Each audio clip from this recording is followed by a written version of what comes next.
Well, let's go to defence. That terrific column you wrote yesterday, you're talking about the paralysis we're seeing inside the Defence Department. You point out that there's just, remember the noodle nation all those years ago, that diagram that sunk the Labor government at the time.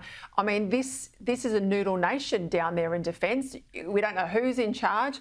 Any wonder we've got all these problems? I mean, we have to rent Black Hawks at the moment from overseas because we've got no birds to put in the air for our own troops. Take us through your concerns. Well, Peter, the Albanese government is now, past the halfway mark of its first term, and it's done absolutely nothing in defence. And one reason is because it has very weak ministerial leadership in defence. If you look back at it, all the really good defence weapons purchases in recent decades have come from individual defence ministers. I mean, Christopher Pyne, God bless him for all his sins, he was responsible for the Ghost Bats. Brendan Nelson was responsible for the Super Hornets. Stephen Smith, although he ran the defence budget down, was responsible for the Growlers. These were ministers exerting control over a department which is very slow at the best of times. But, in the previous coalition government, you had a very high turnover of defence ministers, so no one established control. And now under Labor, you've got what I think is the most bizarre ministerial arrangements I've ever seen in 45 years of journalism.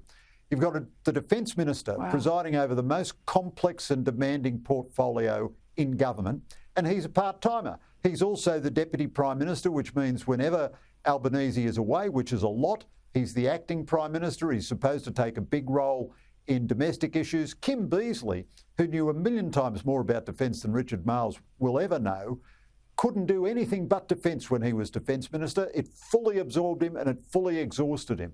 But Marles is a part-timer. And then in the adjacent portfolio, defence industry, which is responsible for hundreds of billions of dollars of projects. I mean, Marles is not good on detail about equipment. He sometimes says that about himself, and he defers to Pat Conroy, the Defence Industry Minister. But Pat Conroy is a junior minister outside Cabinet with a junior minister's staff allocation, and he has another portfolio, Pacific Affairs. So his staffers come from DFAT, and they divide their time 50% onto the Pacific. So defence industry, which is normally a full Cabinet position in itself, is run by a half-time junior minister with a half-time junior minister's staff allocation.